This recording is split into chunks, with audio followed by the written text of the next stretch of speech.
Hello everyone, today we're going to do an example question on calculation regarding towards equilibrium constant and concentrations. Okay, so this situation again, we will have the initial concentration, and in this case we'll have a small equilibrium constant, and then you will be looking for the equilibrium concentrations. Okay, similar than other cases we have been just talk about the cases you need to use quadratic equation or you use square root.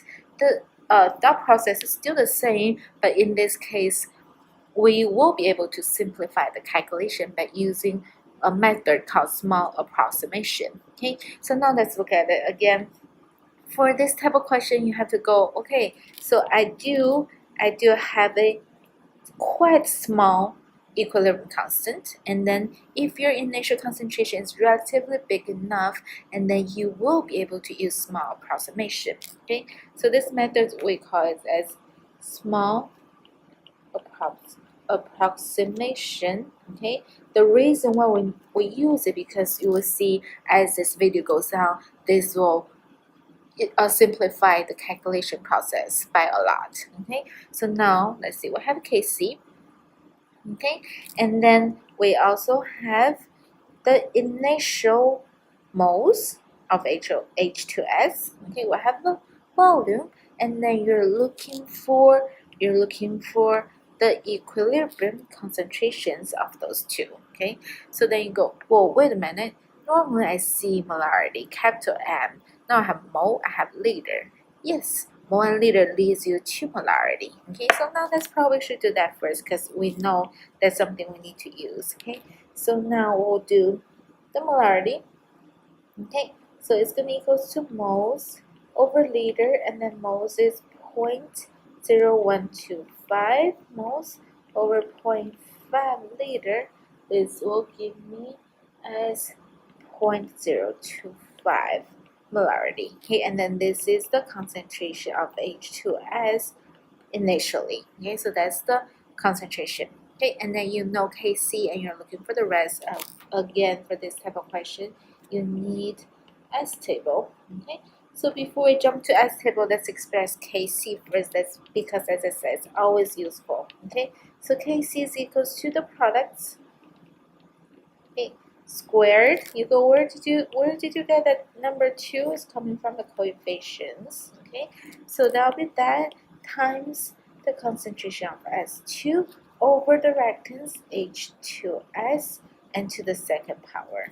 One more time, that second power comes from the coefficients. Okay, so that's the expression, and then we know this equals to 1.67 times 10 to the negative 7. Okay, so that's the equilibrium constant.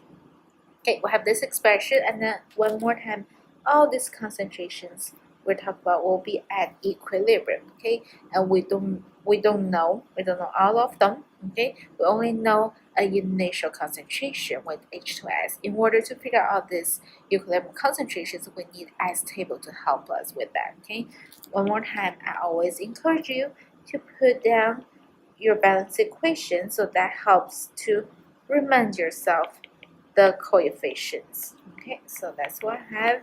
Now let's write the S table.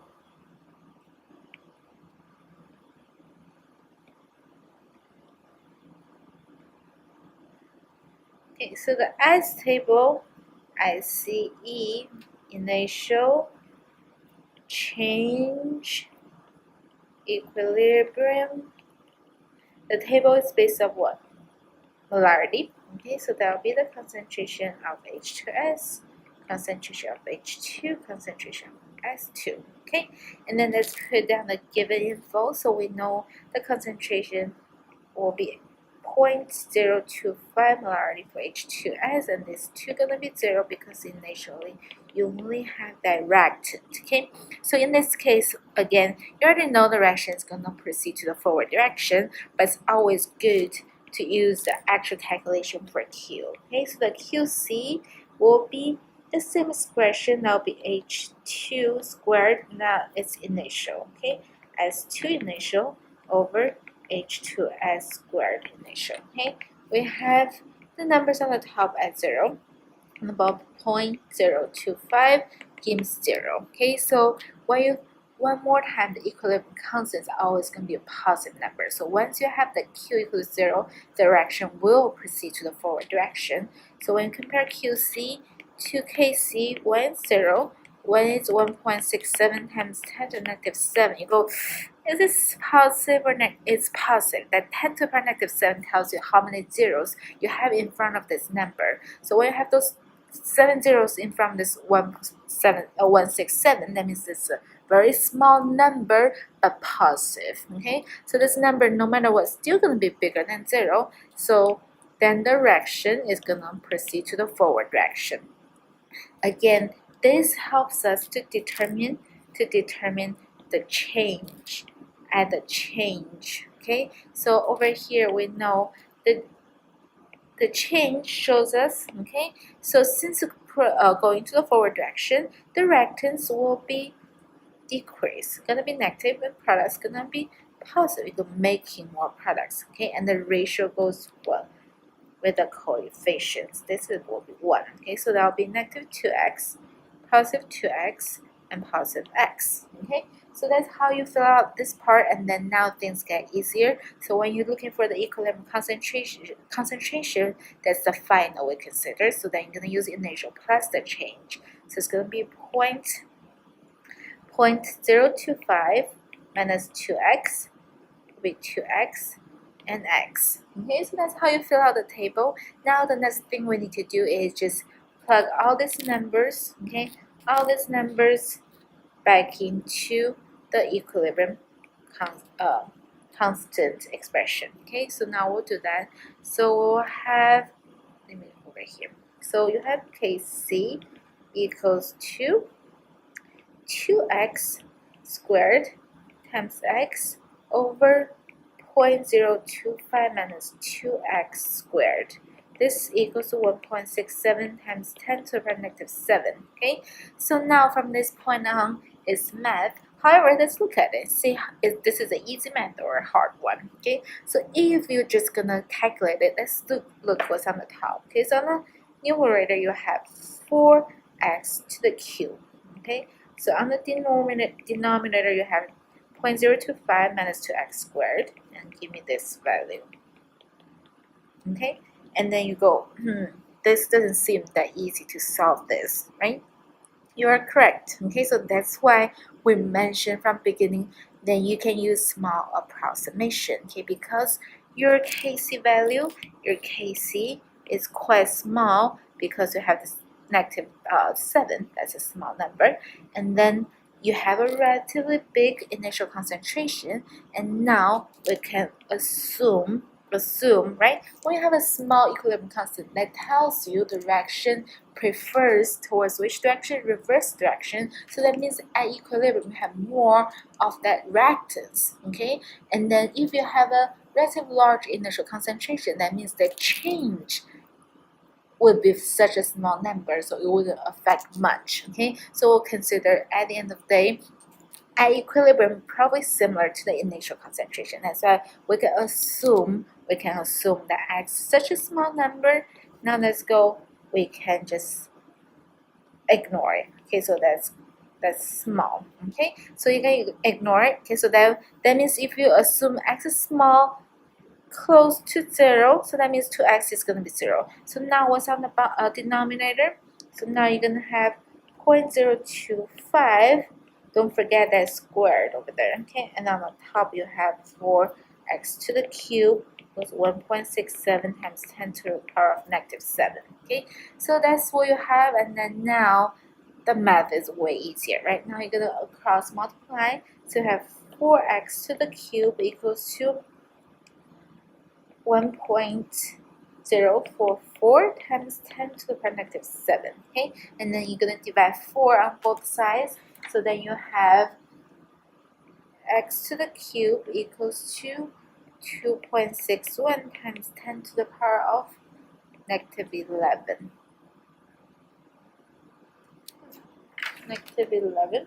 I'm sorry, over here is 10. How's it? This sounds weird. Okay, so that's gonna be 10 because you cross multiply that 0.025. Okay, so now that's what you have, and then this x, when you take the cubic root on both sides, this x will equal to 2.97 times 10 to the power of -4. Okay, you see this change is really small number. Now you have 4 zeros in front of 297. Okay, so let's actually do it so you see how small this number is. Okay, 297, right? So that's such a small number anyway, and now you have the x value, and can you just proceed from here?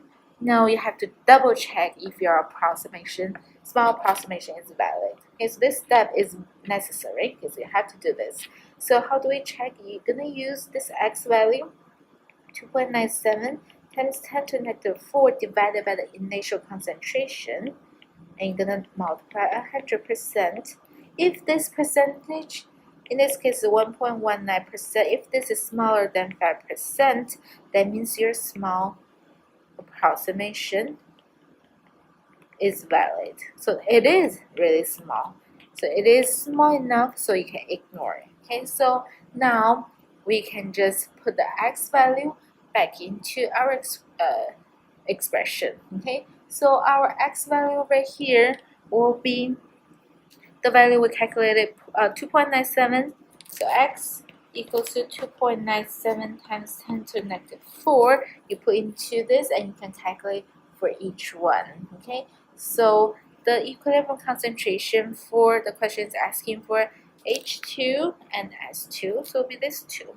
Okay, so then we can just, that's easy, right? So the equilibrium concentration for H2 will be just 2 times this. So it's going to be 5.94 times 10 to the -4 molarity. Okay, and then the equilibrium concentration for S2 will equals to 2.94 times 10 to the power -4.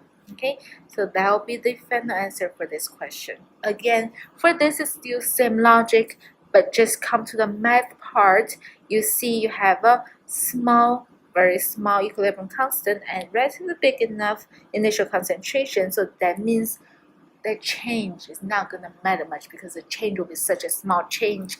After our calculation, we sort of proved that, right? So this number is such a small number. Okay, that's how you use a small approximation and then solve a question like this. Okay, so hopefully this is helpful, and then thank you for listening.